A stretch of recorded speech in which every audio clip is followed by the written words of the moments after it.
जय हिंद दोस्तों। आज हम लोग सॉल्यूशन करने वाले साइंस यानी फिजिक्स का सारे क्वेश्चन जो 2021 और 22 में एग्जाम हुआ है टीसीएस के द्वारा सारे क्वेश्चन हम लोग सॉल्यूशन करने वाले हैं।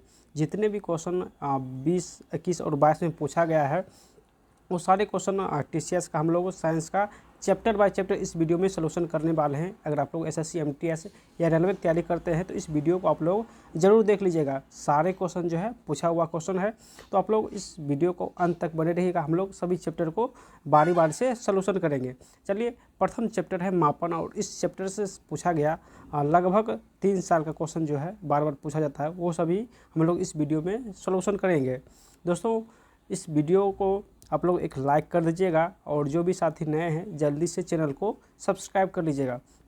चलिए, हम लोग फर्स्ट चैप्टर जो है मापन, इसका सारे क्वेश्चन सॉल्यूशन करते हैं। देखिए, प्रथम क्वेश्चन है कि चुंबकीय फ्लक्स घनत्व इकाई यानी चुंबकीय फ्लक्स घनत्व की इकाई क्या है।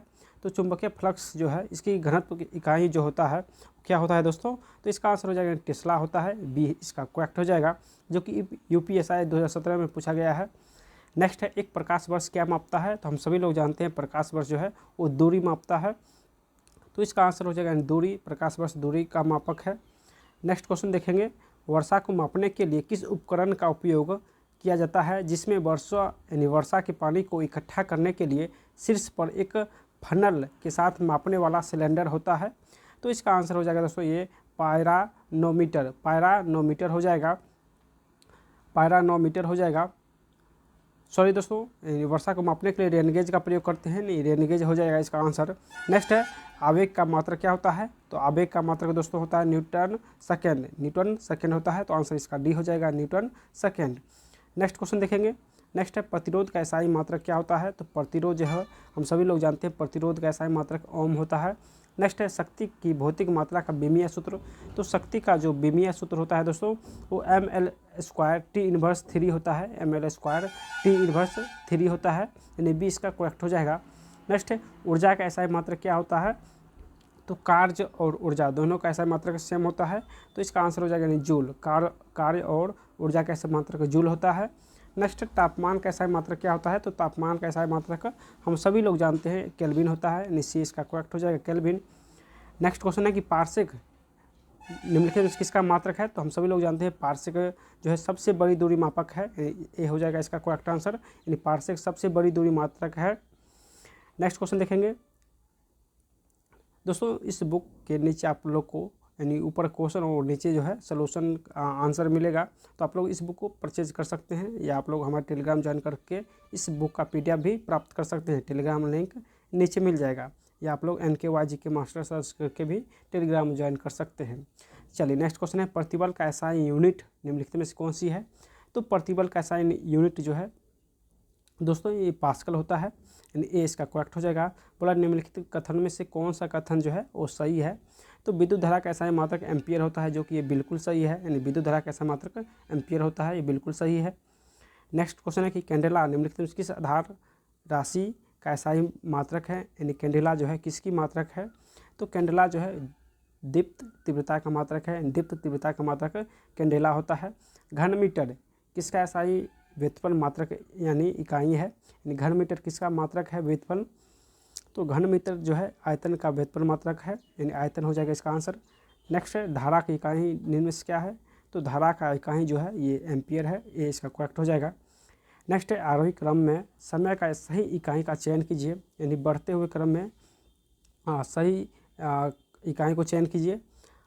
चलिए, इसको देखते हैं हम। सबसे छोटा जो होता है वो सेकेंड होता है, उससे थोड़ा बड़ा मिनट होता है, उससे थोड़ा बड़ा जो है घंटा होता है, उससे थोड़ा बड़ा दिन होता है, इससे भी बड़ा महीना होता है, और इससे भी बड़ा वर्ष होता है। यानी वर्ष से छोटा महीना, महीना से छोटा दिन, दिन से छोटा घंटा, घंटा छोटा मिनट, मिनट से छोटा सेकेंड होता है। चलिए, नेक्स्ट क्वेश्चन है कि एक तारा पृथ्वी से यानी 12 प्रकाश वर्ष की दूरी पर है, इस तारे से पृथ्वी तक आने में प्रकाश को कितना समय लगेगा। तो इस तारे से पृथ्वी पर आने में जो प्रकाश का टाइम लगेगा वो कितना लगेगा। तो ये 12 वर्ष लग जाएगा, यानी डी इसका करेक्ट हो जाएगा। चलिए, नेक्स्ट क्वेश्चन देखते हैं। नेक्स्ट है 17 नंबर किलोवाट घंटा किसकी इकाई है। तो किलोवाट घंटा आप सभी लोग जानते हैं विद्युत ऊर्जा की इकाई है। विद्युत विभवांतर कैसा मात्रक, तो ये वोल्ट हो जाएगा। नेक्स्ट क्वेश्चन है कि निम्नलिखित में से कौन सी ऊष्मा की इकाई नहीं है, तो ऊष्मा की इकाई कौन सी नहीं है, तो ये फोन जो है ये ऊष्मा की इकाई नहीं है। कैलोरी, BTU, जूल ये तीनों जो है ऊष्मा की इकाई हैं, जबकि फोन जो है ये ऊष्मा की इकाई नहीं है। एक प्रकाश वर्ष बराबर होता है, तो एक प्रकाश वर्ष बराबर होता है 9.46 × 10⁻12 किलोमीटर। अगर मीटर पूछे तो 15 मीटर हो जाएगा। यहाँ पे केमी में पूछा है तो केमी में 12 × 10⁻12 केमी हो जाएगा। नेक्स्ट क्वेश्चन देखेंगे। सभी क्वेश्चन दोस्तों पूछा हुआ क्वेश्चन है, तो अगर आप लोग को ये वीडियो पसंद आ रहा है तो आप लोग एक लाइक ज़रूर कर दीजिएगा और शेयर अपने अपने व्हाट्सअप टेलीग्राम ग्रुप में एक बार कर दीजिएगा। और जितने भी साथी है वो सभी लोग चैनल को सब्सक्राइब करना मत भूलिएगा। चलिए नेक्स्ट क्वेश्चन है कि कौन सी भौतिक मात्रा जड़त्व का मापन है, तो जड़त्व का मापन कौन सी है, तो इसका आंसर हो जाएगा दोस्तों ये द्रव्यमान जो है जड़त्व का मापन है। नेक्स्ट है निम्नलिखित में से कौन सी भौतिक राशि व्यंजक चाप त्रिज्या के लिए है, तो इसका आंसर हो जाएगा यानी समतल कोण जो है व्यंजक चाप त्रिज्या के लिए है। देखिए नेक्स्ट क्वेश्चन है कि त्वरण के SI मात्रक में सेकेंड का घातांक क्या होता है, तो त्वरण के SI मात्रक में सेकेंड का जो घातांक होता है वो क्या होता है, तो इसका आंसर हो जाएगा ये -2 होता है, यानी सी इसका करेक्ट हो जाएगा। नेक्स्ट है निम्नलिखित में किसे गॉस नामक इकाई में मापा जाता है, तो गॉस नामक इकाई से किसे मापा जाता है, तो दोस्तों ये हो जाएगा चुंबकीय प्रेरणा को गॉस नामक इकाई से मापा जाता है। चलिए नेक्स्ट को है राशि के मापन और उसकी इकाई का कौन सा युग्म सम्मिलित नहीं है, यानी कौन सा कथन गलत दिया गया है। देखिए तापमान का मात्रक जो है वो केल्विन होता है, ये सही है। दाब का मात्रक पास्कल होता है। द्रव्यमान का मात्रक किलोग्राम होता है, जबकि वजन का मात्रक घनमीटर होता है, जो कि ये बिल्कुल गलत है। घनमीटर जो है बिल्कुल गलत दिया गया है। नेक्स्ट है देखिए दाब मापने के लिए दाब मापने के लिए SI इकाई क्या है, तो दाब मापने के लिए SI इकाई जो है वो क्या हो जाएगा, तो ये पास्कल हो जाएगा। नेक्स्ट है एक नॉटिकल मील डैश के बराबर होता है, तो एक नॉटिकल मील जो है वो किसके बराबर होता है दोस्तों, तो ये 1852 मीटर के बराबर होता है, यानी 20 का करेक्ट हो जाएगा 1852 मीटर। चलिए नेक्स्ट क्वेश्चन देखते हैं। नेक्स्ट क्वेश्चन है कि हर्ट्स डैश की इकाई है, तो हम सभी लोग जानते हैं हर्ट्स जो है ये किसकी इकाई है, तो इसका आंसर हो जाएगा आवृत्ति की इकाई है हर्ट्स। गतिशील संयंत्रता की SI इकाई क्या होती है, तो गतिशील संयंत्रता की जो इकाई होती है दोस्तों ये होती है न्यूटन सेकंड प्रति वर्ग मीटर, यानी सी इसका करेक्ट हो जाएगा। नेक्स्ट क्वेश्चन है कि ध्वनि की तीव्रता को मापने वाली इकाई को पहचानिए, तो इसका आंसर हो जाएगा डेसिबल जो है ध्वनि की तीव्रता को मापने वाली इकाई है। रेडियो धर्मिता का SI मात्रक क्या होता है, तो रेडियो धर्मिता जो है इसकी SI मात्रक बेकुरल होता है, यानी हेनरी बेकुरल होता है। नेक्स्ट क्वेश्चन जो है कि लेंस की शक्ति की माप किसके द्वारा की जाती है, तो लेंस की शक्ति की जो माप की जाती है डायोमीटर के द्वारा, यानी डी इसका करेक्ट हो जाएगा। नेक्स्ट कौन चुंबकीय क्षेत्र की तीव्रता का SI इकाई है, यानी चुंबकीय क्षेत्र की तीव्रता का SI मात्रक कौन सा है, तो इसका आंसर हो जाएगा दोस्तों ये टेस्ला जो है चुंबकीय क्षेत्र तीव्रता की इकाई है। नेक्स्ट क्वेश्चन देखेंगे। नेक्स्ट है कि किस राशि के SI मात्रक का नाम ब्लेज पास्कल के नाम पर रखा गया है, किस राशि के SI मात्रक का नाम ब्लेज पास्कल के नाम पर रखा गया है, तो इसका आंसर हो जाएगा दाब। नेक्स्ट है एक हॉर्स पावर में कितने वाट होते हैं, तो एक हॉर्स पावर में दोस्तों 746 वाट होते हैं। नेक्स्ट है एक पौंड 10 ओस के बराबर होता है, तो एक पौंड जो होते हैं वो कितने ओस के बराबर, तो 16 ओंस के बराबर होते हैं, तो इसका आंसर ए हो जाएगा। नेक्स्ट क्वेश्चन है कि संवेग का SI मात्रक, तो संवेग का SI मात्रक हम सभी लोग जानते हैं कि यानी kg मीटर प्रति सेकेंड किग्रा मीटर प्रति सेकेंड होता है, बी इसका करेक्ट हो जाएगा किग्रा मीटर प्रति सेकेंड।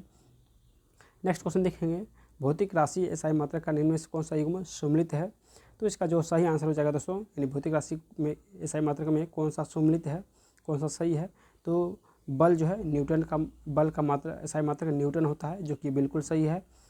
नेक्स्ट क्वेश्चन है कि भौतिक में हबल नियतांक क्या होता है, तो हबल नियतांक दोस्तों क्या होता है, तो हबल नियतांक जो होता है दोस्तों ये माप की वह इकाई जो ब्रह्मांड के विस्तार की व्याख्या करती है, यानी हबल नियतांक होता है जो ब्रह्मांड के विस्तार को व्याख्या करता है, वो हबल नियतांक होता है। नेक्स्ट क्वेश्चन देखेंगे किस तापमान पर फ़ारेनहाइट और सेल्सियस बराबर होते हैं, तो इसका आंसर हो जाएगा यानी -40 डिग्री फ़ारेनहाइट पर। लंबाई की अंतर्राष्ट्रीय प्रणाली की इकाई क्या होती है, तो लंबाई की अंतर्राष्ट्रीय जो प्रणाली की इकाई होती है वो मीटर होती है। नेक्स्ट क्वेश्चन देखेंगे एक लेंस की शक्ति -2D है, यहाँ D का अर्थ क्या होता है, तो D का अर्थ हम सभी लोग जानते हैं दोस्तों डायोप्टर होता है, यानी D मतलब डायोप्टर टॉर डैश की इकाई है, तो टॉर जो है दोस्तों किसकी इकाई है, तो ये दाब की इकाई है, टॉर दाब की इकाई है। नेक्स्ट क्वेश्चन देखेंगे, निम्नलिखित में से कौन सा थर्मोडायनेमिक तापमान का ऐसा इकाई है, यानी कौन थर्मोडायनेमिक तापमान का ऐसा इकाई है, तो ये केल्विन हो जाएगा। नेक्स्ट है, दो पिंडों के तापमान में 30 डिग्री का अंतर है, डिग्री फ़ारेनहाइट में यह अंतर कितना होगा, तो दोस्तों इसका आंसर हो जाएगा ये 54 डिग्री हो जाएगा। जब डिग्री से फ़ारेनहाइट बनाएंगे तो ये 54 फ़ारेनहाइट हो जाएगा। इन दोनों में अंतर जो है, डिग्री और फ़ारेनहाइट में अंतर जो है 54 हो जाएगा। नेक्स्ट क्वेश्चन है कि निम्नलिखित में से कौन सा उसी राशि को मापता है जिसे एसआई मात्रक पास्कल के द्वारा मापा जाता है, इन पास्कल का जो मात्रक होता है वो किस राशि का मात्रक होता है, तो इसका आंसर क्या हो जाएगा दोस्तों, तो देखिए इसका आंसर जो है टॉर। टॉर का मात्रक भी वही होता है जो पास्कल का मात्रक होता है, यानी दाब का मात्रक पास्कल होता है, दाब का मात्रक पास्कल होता है। पास्कल जो है टॉर और दाब दोनों का मात्रक है, ये पास्कल जो है टॉर और दाब दोनों का मात्रक है।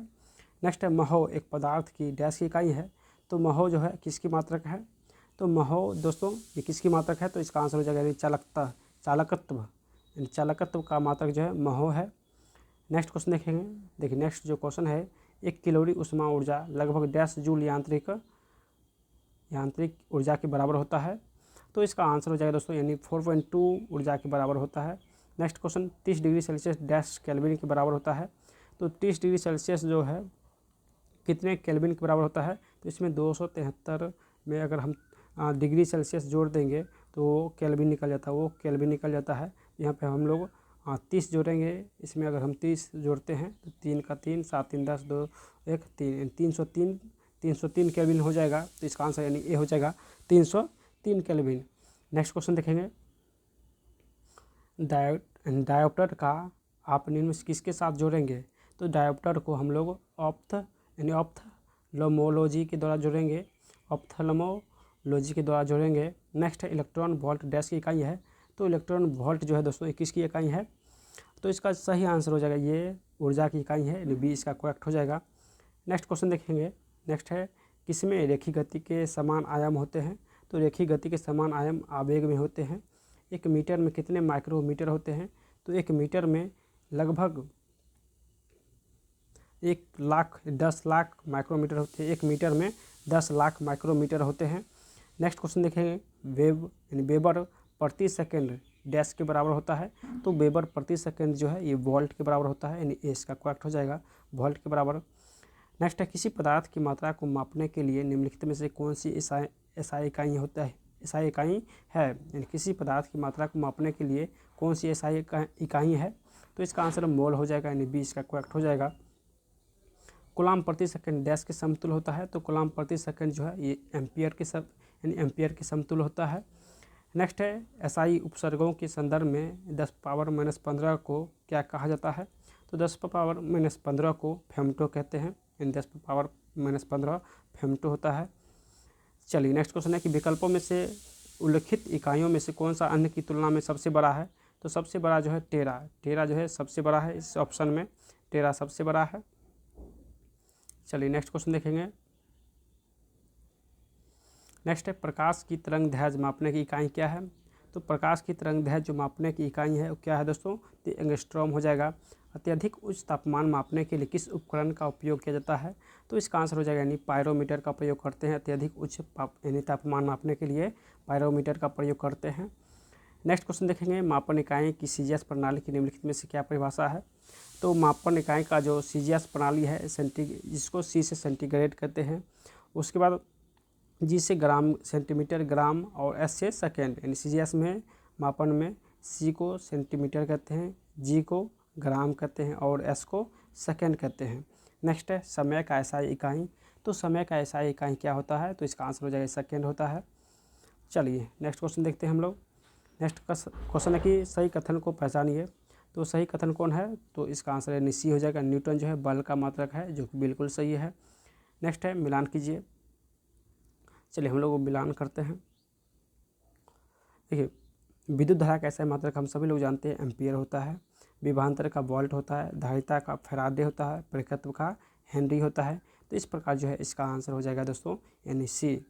नेक्स्ट क्वेश्चन देखेंगे, नेक्स्ट है, निम्नलिखित में से कौन सा मौसम संबंधित उपकरण है जिसमें एक कीप के आकार का संग्रह होता है, संग्रह होता है जो एक मापने वाली ट्यूब से जुड़ा होता है और इसका उपयोग एक निश्चित समय में प्रति इकाई क्षेत्रफल में वर्षा के मापने के लिए किया जाता है। तो वर्षा को मापने के लिए किसका प्रयोग करते हैं? तो इसका आंसर हो जाएगा दोस्तों यानी मानव वर्षा गेज, मानव वर्षा गेज हो जाएगा। नेक्स्ट क्वेश्चन है कि जिन बिंदुओं के बीच विभवांतर को मापा जाना होता है वोल्ट मीटर उन बिंदुओं से कैसे जुड़ा है? जिन बिंदुओं के बीच विभवांतर को मापा जाता है वोल्ट मीटर उन बिंदुओं से कैसा जुड़ा हुआ है? तो इसका आंसर क्या हो जाएगा? तो इसका आंसर हो जाएगा दोस्तों यानी सकेंद्रीय वृत्त के रूप में जुड़ा हुआ रहता है। नेक्स्ट क्वेश्चन देखेंगे, एक विद्युत परिपथ में दो बिंदुओं के बीच विद्युत संभावित अंतर को मापने के लिए उपयोग किया जाने वाला एक उपकरण है।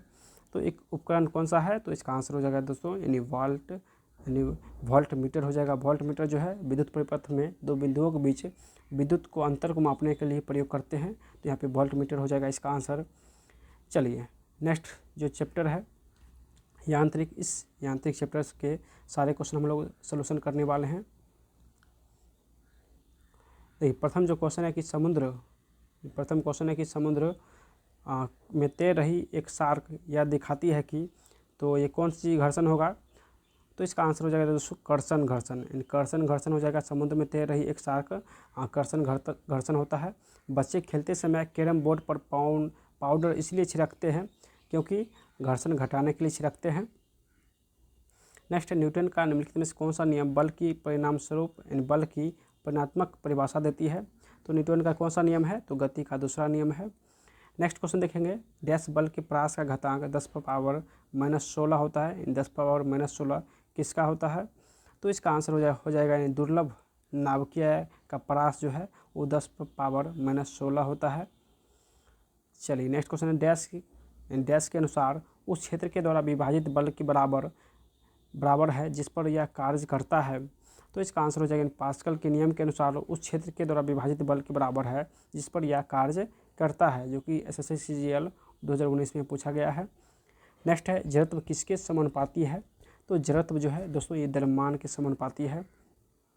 नेक्स्ट है डैश एक बाहरी निकाय है जो किसी पिंड का विराम अवस्था या एक समान गति को बदलने के लिए लगाया जाता है।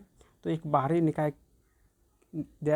है जो किसी पिंड को विराम अवस्था या एक समान गति को बदलने के लिए लगाया जाता है। तो इसका आंसर हो जाएगा बल जो है, और यानी बल जो है एक समान गति को बदलने के लिए लगाया जाता है। चलिए नेक्स्ट क्वेश्चन देखेंगे। देखिए नेक्स्ट क्वेश्चन है कि बोला कि कौन सा संरक्षी बल की विशेषता है? तो संरक्षी बल का जो विशेषता है वो दोस्तों ये डी हो जाएगा। इसके द्वारा किया गया कार्य पूरी तरीके से पूर्ण प्राप्ति योग्य है। इसके द्वारा किया गया कार्य पूरी तरीके से पूर्ण प्राप्ति योग्य है। नेक्स्ट क्वेश्चन है कि यदि दो बल किसी वस्तु पर विपरीत दिशा से कार्य करते हैं तो उस पर लगने जाने वाले कुल बल का परिणाम दोनों बल के परिणाम का डैश होगा। तो कुल बल का परिमाण जो है लगने वाले परिणामों का कितना क्या होगा? तो इसका आंसर हो जाएगा दोस्तों ये अंतर हो जाएगा, डी इसका करेक्ट हो जाएगा। नेक्स्ट है घर्षण सतह की चिकनाई पर निर्भर करता है। घर्षण का बल हमेशा लागू बल का डैश करता है, तो लागू बल का विरोध करता है। घर्षण का बल जो है वो हमेशा लागू बल का विरोध करती है। चलिए नेक्स्ट है घर्षण के संबंध में निम्नलिखित में कौन सा विकल्प जो है वो सही है? तो इसका सही आंसर क्या हो जाएगा दोस्तों? तो इसका आंसर ये सही हो जाएगा, यानी घर्षण गति का विरोध करती है, तो ये बिल्कुल सही है। नेक्स्ट है विसर्पी घर्षण डैश होता है। तो विसर्पी घर्षण जो होता है दोस्तों ये सीमित घर्षण से थोड़ा कम होता है। चलिए नेक्स्ट क्वेश्चन, वह चाल जिस पर कोई वस्तु किसी ग्रह के गुरुत्वीय क्षेत्र से बाहर चली जाए और कक्षा में प्रवेश करे वो कहलाती है। तो कौन सा वेग कहलाती है? तो इसका आंसर पलायन वेग से अगर हम किसी वस्तु को फेंकते हैं तो गुरुत्वीय क्षेत्र से बाहर चली जाएगी, यानी इसका आंसर पलायन वेग हो जाएगा। नेक्स्ट क्वेश्चन है कि जब कोई पिंड दूसरे पिंड की सतह पर लुढ़कता है तो इसकी गति के प्रतिरोध को डैश के नाम से जाना जाता है। तो इसकी गति की प्रतिरोध को दोस्तों लुढ़कन यानी रोलिंग घर्षण कहते हैं। अगर कोई पिंड किसी दूसरे पिंड पर लुढ़कता है तो उसे लुढ़कन यानी इंग्लिश में रोलिंग घर्षण भी कहते हैं। चलिए नेक्स्ट क्वेश्चन हम लोग देखेंगे। नेक्स्ट एक निकाय विश्राम अवस्था में कहलाएगा यदि वह तो एक निकाय विश्राम अवस्था में कहलाएगा यदि वह समय के साथ अपनी स्थिति में परिवर्तन नहीं करता हो। समय के साथ अपनी स्थिति में परिवर्तन नहीं कहलाता हो उसे विश्राम अवस्था भी कहते हैं। तो इसका आंसर डी हो जाएगा।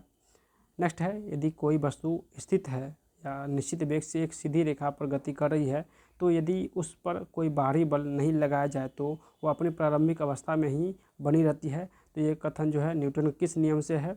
तो न्यूटन का जो नियम है दोस्तों, ये प्रथम नियम का कथन है कि कोई वस्तु जब तक अपने समान स्थिति में चलती रहेगी जब तक उस पर कोई बाहरी बल कार्य ना करे। ये न्यूटन का प्रथम लॉ है। नेक्स्ट क्वेश्चन है कि कौन सा नियम रॉकेट प्रणोदन में शामिल होता है? तो रॉकेट प्रणोदन में शामिल होता है न्यूटन गति का तीसरा नियम। तो इसका आंसर सी हो जाएगा। नेक्स्ट है, 72 किलोमीटर प्रति घंटा के वेग का अर्थ क्या होता है? तो इसको अगर हम लोग मीटर प्रति सेकंड में बदलना चाहते हैं तो इसका आंसर 20 मीटर प्रति सेकंड हो जाएगा।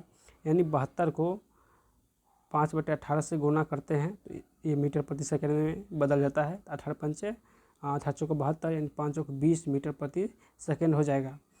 नेक्स्ट क्वेश्चन हम लोग देखेंगे। तो नेक्स्ट क्वेश्चन, यदि किसी पाइप का क्रॉस सेक्शन एरिया बढ़ाया जाता है तो द्रव प्रवाह की गति क्या होगी? तो द्रव प्रवाह की गति हो जाएगा दोस्तों घटेगी। त्वरण डैश के परिवर्तन की दर के बराबर होता है। तो त्वरण जो है किसके परिवर्तन की दर के बराबर होता है? तो इसका आंसर हो जाएगा यानी वेग के परिवर्तन की दर के बराबर होता है। नेक्स्ट है, सीधी सड़क पर चल रही एक कार डैश गति का उदाहरण है।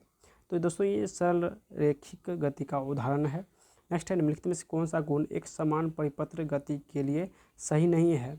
तो इसका आंसर क्या हो जाएगा? यानी कौन सा जो गुण है एक समान परिपत्र गति के लिए सही नहीं है? तो इसका आंसर हो जाएगा दोस्तों यानी ये जो है दूरी हमेशा विस्थापन के बराबर होती है। ये जो कि बिल्कुल दिया गया है गलत। दूरी हमेशा विस्थापन के बराबर होती है, ये बिल्कुल गलत दिया गया है। नेक्स्ट क्वेश्चन है कि आप अपने और दो समय के निर्देशों के बीच शामिल वेग समय ग्राफ की वक्र के तहत क्षेत्र को क्या कहेंगे? तो इसका आंसर क्या हो जाएगा दोस्तों? तो इसे विस्थापन कहेंगे। यानी आप अपने और दो समय के निर्देशों के बीच शामिल वेग समय ग्राफ की वक्र के तहत क्षेत्र को विस्थापन कहेंगे। यानी दो वस्तुओं के बीच की जगह जो होता है वो विस्थापन होता है। नेक्स्ट है, चाल दूरी और समय का जो कि सही संबंध बताइए। इसमें कौन सा संबंध जो है वो सही है? फॉर्मूला होता है दूरी बराबर चाल बराबर दूरी बटा समय। चाल बराबर क्या होता है? तो दूरी बटा समय होता है।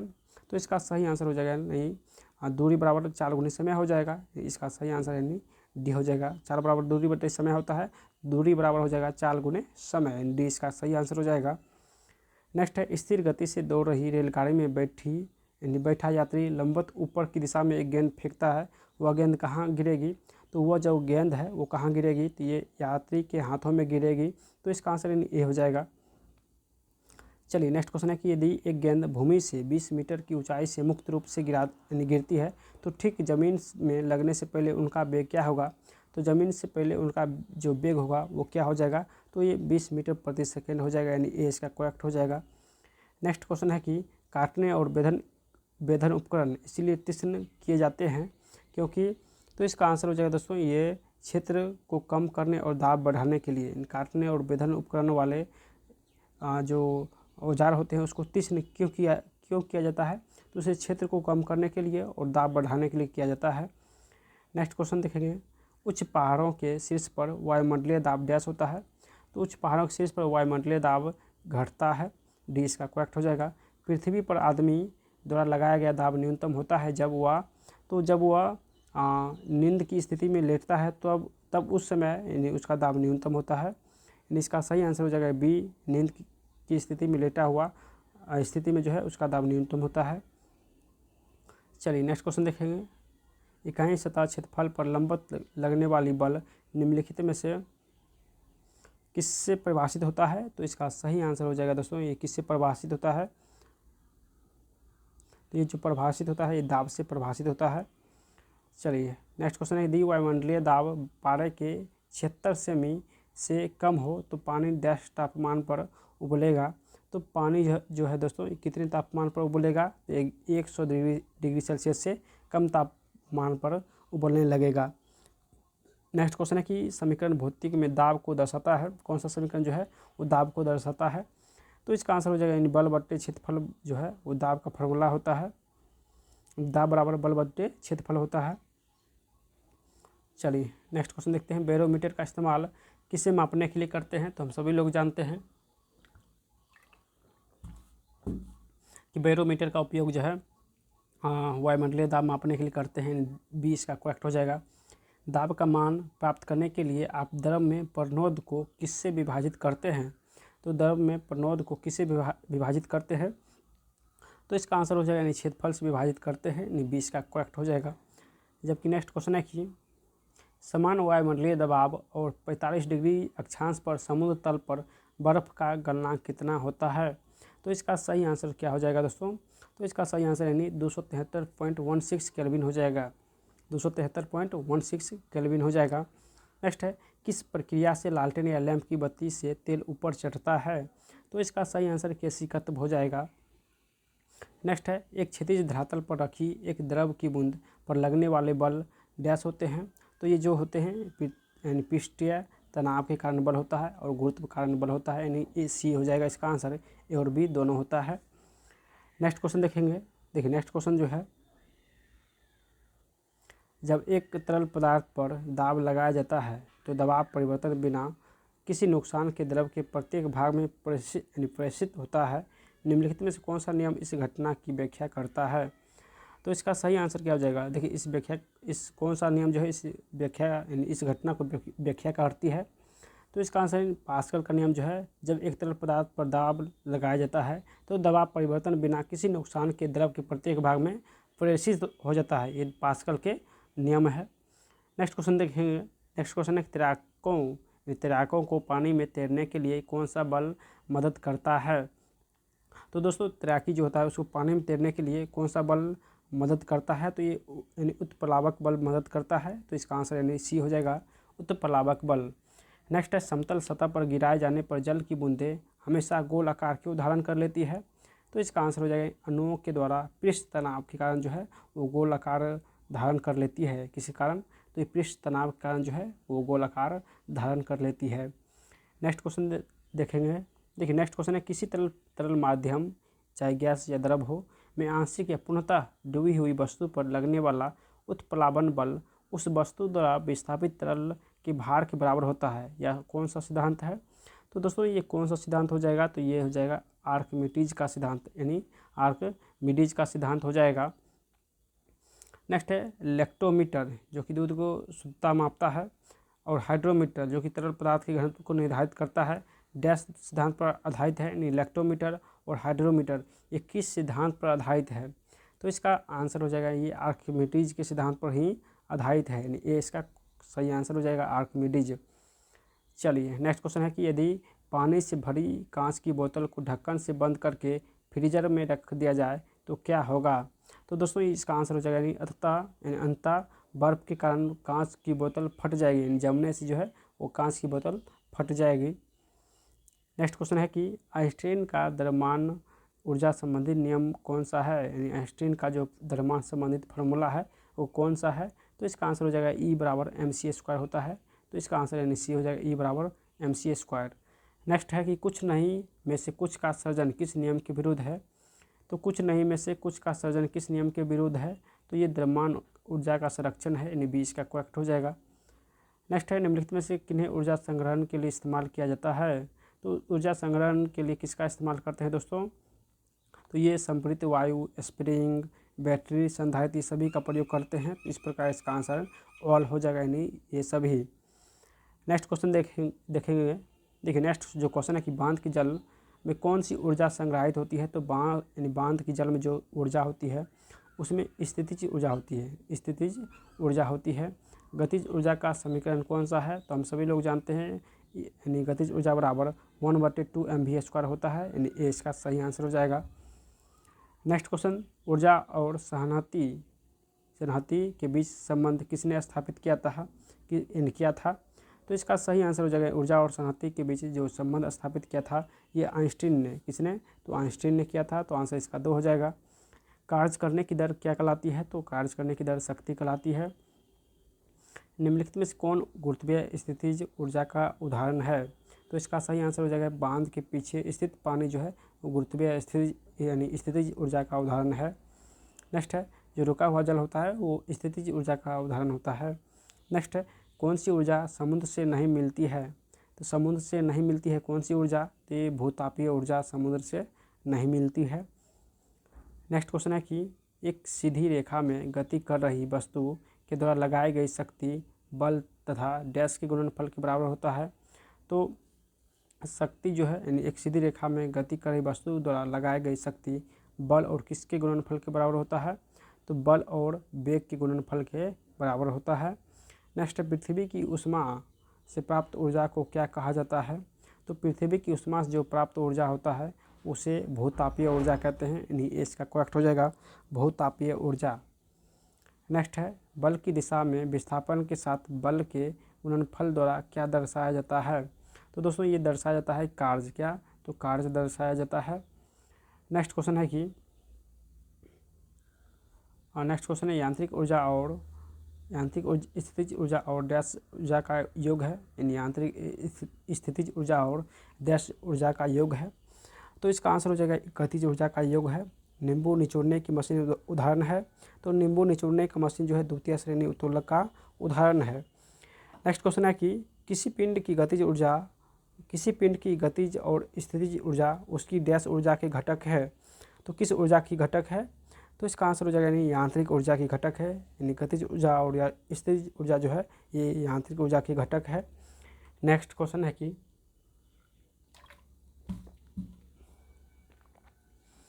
एक सरल लोलक 40 दोलन को पूरा करने के लिए 20 सेकंड का समय लेता है, तो लोलक का समय अवधि क्या हो जाएगा, तो लोलक का समय अवधि 1/2 सेकंड हो जाएगा।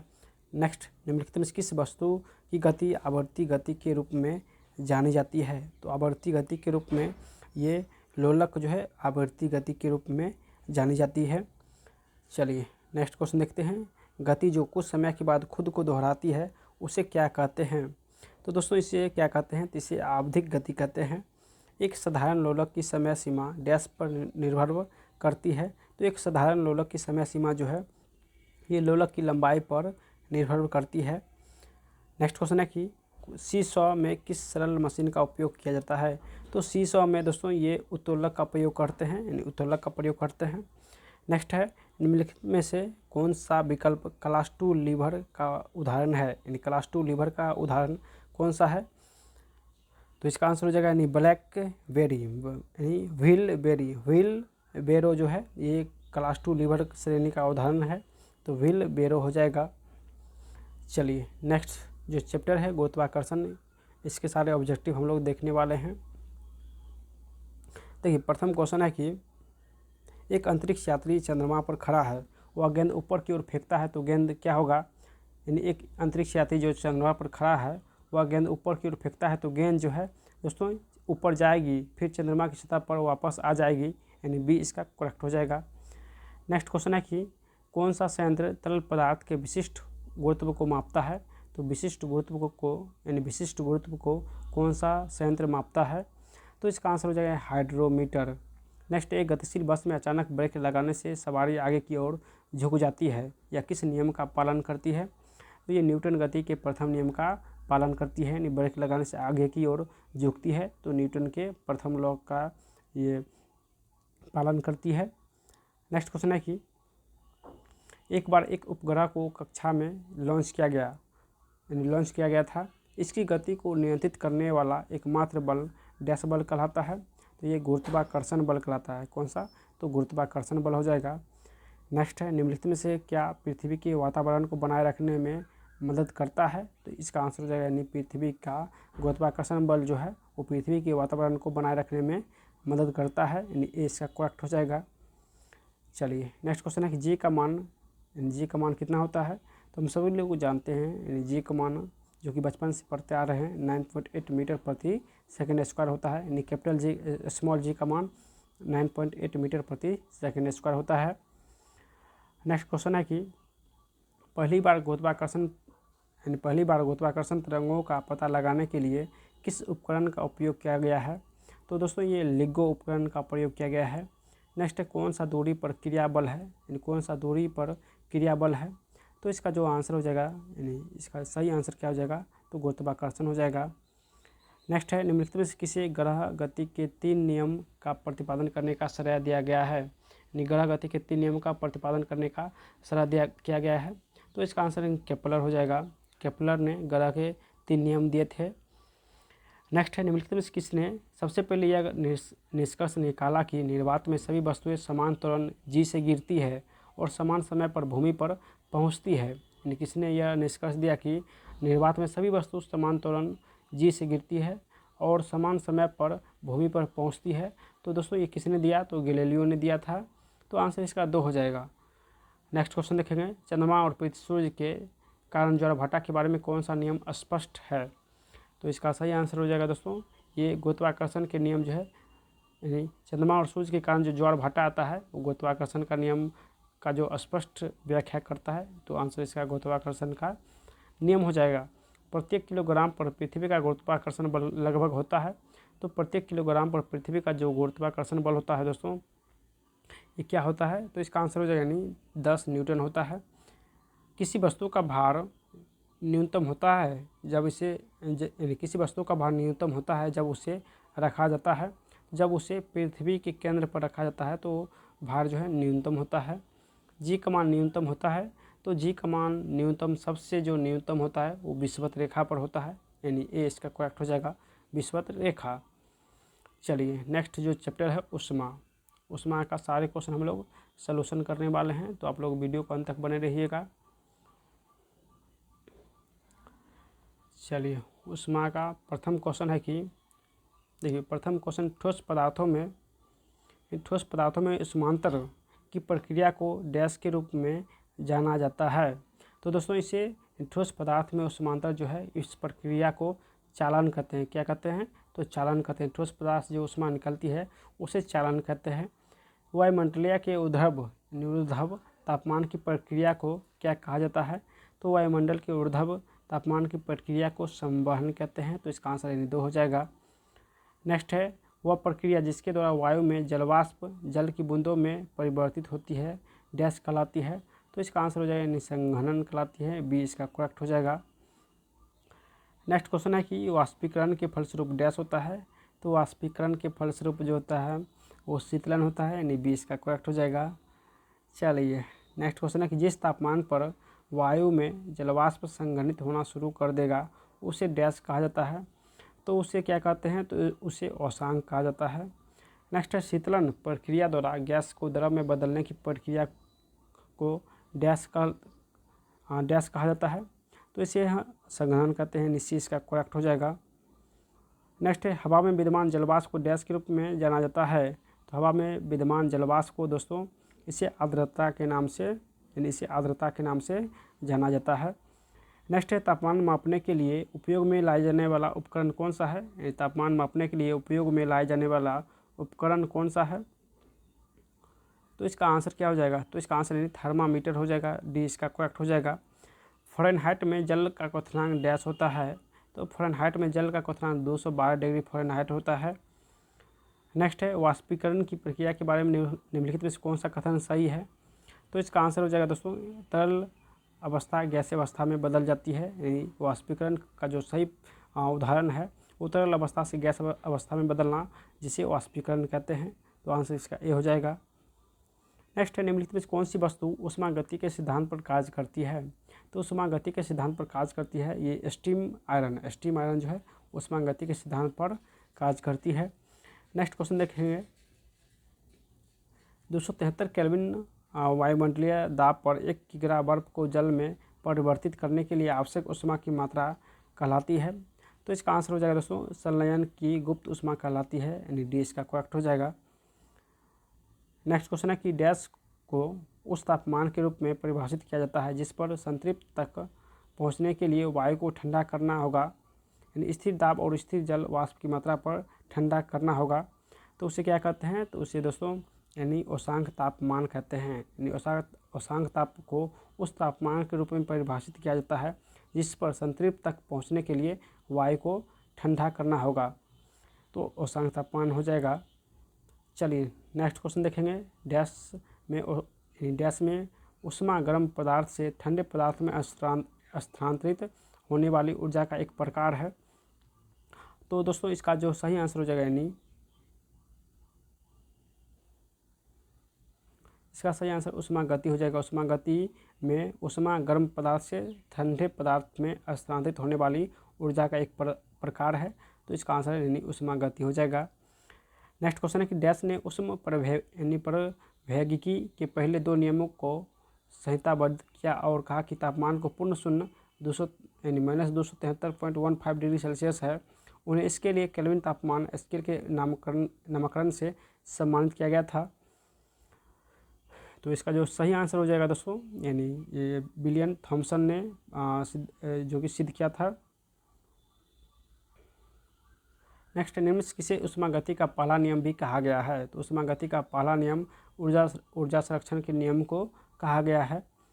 नेक्स्ट क्वेश्चन है कि सर्दियों में घरों को गर्म रखने के लिए धूप का उपयोग करने का नवीन अवधारणा डैश कहलाती है? तो नवीन जो अवधारणा है वो पैसिव और सौर ऊष्मा कहलाती है। पैसिव सौर ऊष्मा कहलाती है। नेक्स्ट क्वेश्चन देखेंगे। चलिए, सूर्य पृथ्वी को डैश के माध्यम से गर्म रखता है, यानी सूर्य पृथ्वी को डैश के माध्यम से गर्म करता है। तो इसका सही आंसर हो जाएगा यानी विकिरण के माध्यम से गर्म करता है। नेक्स्ट क्वेश्चन है कि गैसीय अवस्था में मौजूद किसी पदार्थ के तापमान या दाब में परिवर्तन के कारण तरल अवस्था में परिवर्तन की प्रक्रिया को क्या कहा जाता है? तो उसे संघनन कहा जाता है। क्या कहते हैं? तो संघनन कहते हैं। नेक्स्ट क्वेश्चन है कि डैश विस्तार के कारण एफिल टावर गर्मियों में अधिक लंबा हो जाता है।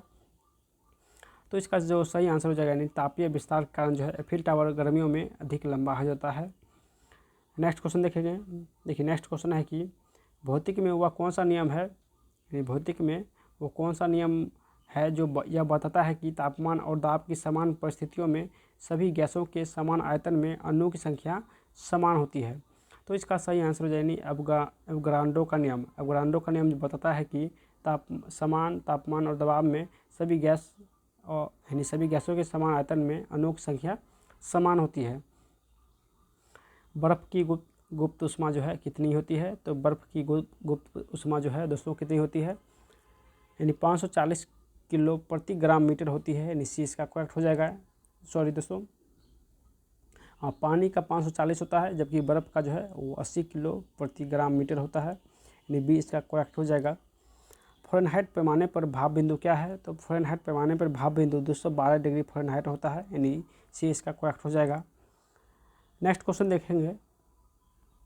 2 कांच के गिलासों एक दूसरे से एक के अंदर दूसरा चिपक जाते हैं, उन्हें कैसे अलग किया जा सकता है?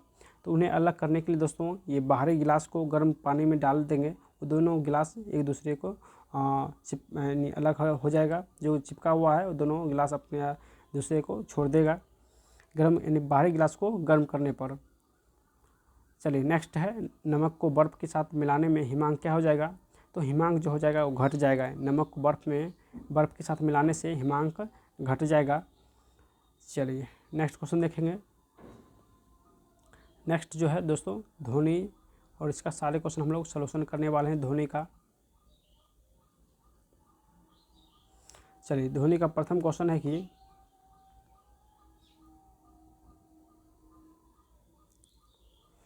प्रथम क्वेश्चन निम्नलिखित में से किस माध्यम में ध्वनि सबसे तेज यात्रा करती है? तो ध्वनि सबसे तेज जो है वो ठोस माध्यम में यात्रा करती है, जहाँ की यहाँ पे इस्पात सबसे ठोस है, तो इसका आंसर डी हो जाएगा, इस्पात। नेक्स्ट क्वेश्चन है दिवाली के दौरान पटाखे इमारत के बाहर जलाए जाते हैं, उनके जलने की थोड़ी देर बाद हमें ध्वनि सुनाई देती है, ऐसा इसीलिए क्योंकि? तो इसका आंसर हो जाएगा दोस्तों प्रकाश ध्वनि से तेज यात्रा करती है, यानी प्रकाश जो है ध्वनि से तेज यात्रा करता है, इसीलिए प्रकाश पहले दिखाई देता है और ध्वनि बाद में सुनाई पड़ता है। नेक्स्ट है पुरुष, महिला और बच्चों की आवाज़ों में अंतर के लिए निम्न से कौन जिम्मेदार है? तो दोस्तों ये क्वेश्चन तंत्री जो है ये जिम्मेदार है। ये पुरुष और महिलाओं और बच्चों का आवाज़ जो अंतर होता है ये क्वेश्चन तंत्री के कारण ही अंतर होता है। नेक्स्ट क्वेश्चन है कि एक सामान्य मानव कान इतनी सीमा तक की ध्वनि सहन कर सकता है? तो ये 80 डेसिबल तक जो है वो ध्वनि को सहन कर सकता है। नेक्स्ट है कि स्त्री वाणी और पुरुष वाणी को पहचानने की ध्वनि की विशेषता को क्या कहते हैं? स्त्री वाणी और पुरुष वाणी को पहचानने वाली ध्वनि की विशेषता को क्या कहते हैं? तो इसका आंसर हो जाएगा स्वर, यानी पिच कहते हैं। ध्वनि के उत्पादन और संचरण के अध्ययन को क्या कहा जाता है? तो इसे अकाउस्टिक्स कहते हैं। अकाउस्टिक्स कहते हैं। ध्वनि के उत्पादन और संचरण के अध्ययन को अकाउस्टिक्स कहते हैं। चलिए नेक्स्ट क्वेश्चन है कि प्रकाश की चमक दिखाई देने की तुलना में गड़गड़ाहट की आवाज़ बहुत बाद में सुनाई देती है, या क्या दिखता है? तो दोस्तों इसका जो सही आंसर यानी ध्वनि की गति जो है प्रकाश गति से बहुत कम होती है। यानी पहले तो प्रकाश दिखाई देगा, उसके बाद जो है ध्वनि सुनाई देगा। यानी सबसे पहले प्रकाश आपको दिखाई देगा, उसके बाद ध्वनि सुनाई देगा, क्योंकि प्रकाश का वेग ध्वनि के वेग से बहुत ही ज़्यादा अधिक होता है। तो इसका आंसर यानी ये हो जाएगा, यानी ध्वनि का गति जो है प्रकाश गति से बहुत ही कम होता है। चलिए नेक्स्ट क्वेश्चन देखेंगे। निम्नलिखित में कौन सा जीव अपने शिकार को पकड़ने के लिए अल्ट्रासोनिक ध्वनि का प्रयोग करता है? तो इसका सही आंसर हो जाएगा दोस्तों चमगादड़ जो है अपने शिकार को पकड़ने के लिए अल्ट्रासोनिक का प्रयोग करता है। ध्वनि डैश के माध्यम से यात्रा नहीं कर सकती है, तो ध्वनि जो है ये निर्वात में यात्रा नहीं कर सकती है। चलिए नेक्स्ट, मनुष्य के लिए ध्वनि का सर्वसीमा कितना है? तो मनुष्य के लिए ध्वनि जो है वो 10 हर्ट्ज से 100 किलो हर्ट्ज तक जो है सीमा जो निश्चित है। यानी सर्वसीमा जो है मनुष्य के लिए 10 हर्ट्ज से 100 किलो हर्ट्ज तक सीमित है। नेक्स्ट क्वेश्चन, जब किसी वस्तु की चाल ध्वनि की चाल से अधिक हो जाती है तब कहा जाता है कि यह डैश की चाल चल रही है। तो दोस्तों इसका आंसर हो जाएगा ये सुपरसोनिक चाल से चल रही है। जब किसी वस्तु की चाल ध्वनि की चाल से अधिक हो तो उसे सुपरसोनिक चाल कहते हैं। हवा में ध्वनि का वेग कितना होता है? तो 332 मीटर प्रति सेकेंड होता है। नेक्स्ट है 25 डिग्री सेल्सियस पर आशुद्ध जल में ध्वनि की अनुमानित चाल कितनी होती है? तो इसका आंसर हो जाएगा 1498 मीटर प्रति सेकेंड होती है। ध्वनि किस माध्यम से तेज यात्रा करती है? तो ध्वनि जो है ठोस माध्यम में सबसे तेज यात्रा करती है, यानी ठोस में सबसे तेज यात्रा करती है। चलिए नेक्स्ट क्वेश्चन देखते हैं। देखिए ध्वनि को निम्नलिखित में किस विशेषता को हर्ट्ज में मापा जाता है? तो दोस्तों इसका जो सही आंसर हो जाएगा, यानी ये ध्वनि की आवृत्ति को हर्ट्ज में मापते हैं। यदि कोई वस्तु 10 दोलन प्रति सेकंड करती है तो इसकी आवृत्ति किसके बराबर हो जाएगा? तो इसकी आवृत्ति जो है 0.01 सेकंड के बराबर हो जाएगी।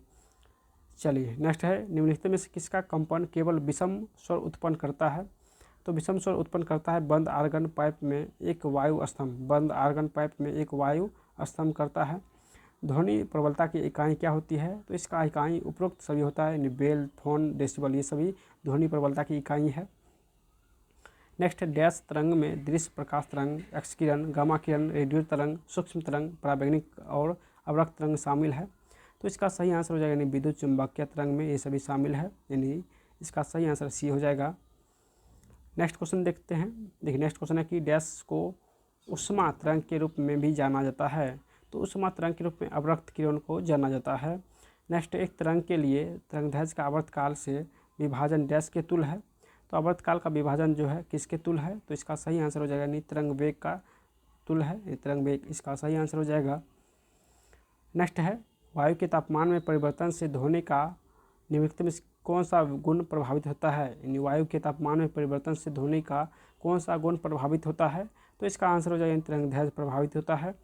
किसी वस्तु की आगे पीछे या पीछे आगे की गति को कहा जाता है, यानी किसी वस्तु की आगे पीछे या पीछे आगे की गति को कहा जाता है। तो इसका आंसर हो जाएगा दोस्तों कंपन कहते हैं। क्या कहते हैं? तो कंपन कहते हैं। नेक्स्ट क्वेश्चन है कि एक सितार में किस प्रकार की ध्वनि तरंग उत्पन्न होती है? तो एक सितार में दोस्तों ये अप्रगामी और अनुप्रस्थ, एक सितार में अप्रगामी और अनुप्रस्थ ध्वनि तरंग उत्पन्न होती है। तो इसका आंसर यानी डी हो जाएगा। नेक्स्ट क्वेश्चन हम लोग देखेंगे। नेक्स्ट जो चैप्टर है तरंग, इसके सारे क्वेश्चन जो कि 20 21 में पूछा गया है वो सारे क्वेश्चन देखेंगे और आप लोग बताइएगा कि ये वीडियो आपको कैसा लगा। हम लोग जल्द ही नेक्स्ट जो केमिस्ट्री है उसका भी सॉल्यूशन करने वाले हैं। चलिए हम लोग तरंग को सॉल्यूशन करते हैं। देखिए प्रथम क्वेश्चन है कि दो क्रमागत श्रेणी के बीच की क्षैतिज दूरी को क्या कहते हैं? दो क्रमागत श्रेणी के बीच की क्षैतिज दूरी को क्या कहते हैं? तो तरंगदैर्घ्य कहते हैं।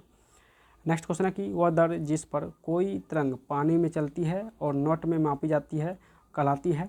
तो दोस्तों ये कहलाती है तरंग गति। वह दर जिस पर कोई तरंग पानी में चलती है और नॉट में मापी जाती है तरंग गति कहलाती है।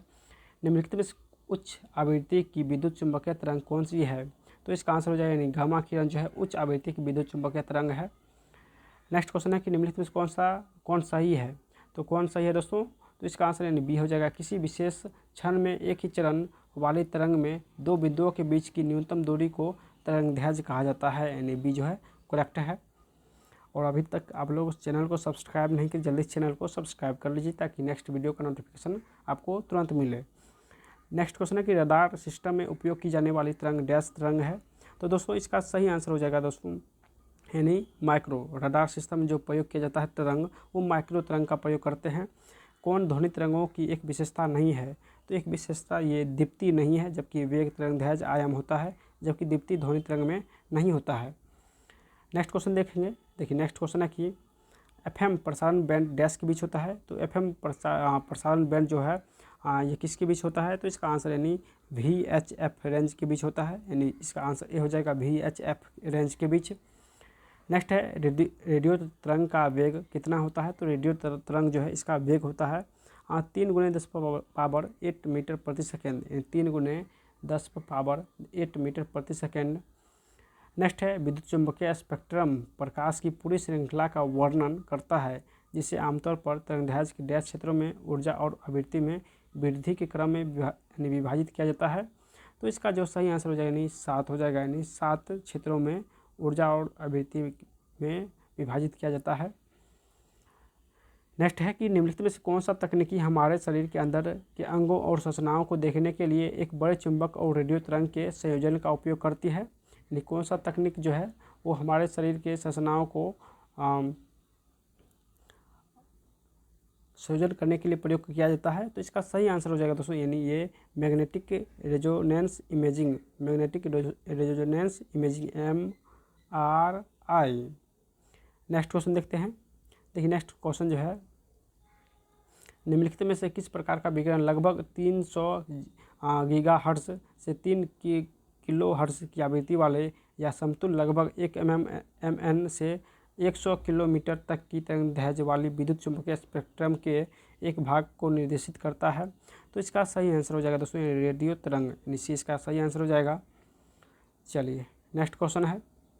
नेक्स्ट चैप्टर है जो है वो विद्युत से है, और हम लोग नेक्स्ट चैप्टर जो है नेक्स्ट वीडियो में लाएंगे या इसी वीडियो में मर्ज कर देंगे। आपको ये वीडियो कैसा लगा आप लोग कमेंट में ज़रूर बताइएगा, और सभी लोग चैनल को सब्सक्राइब जो है ज़रूर कर लीजिएगा।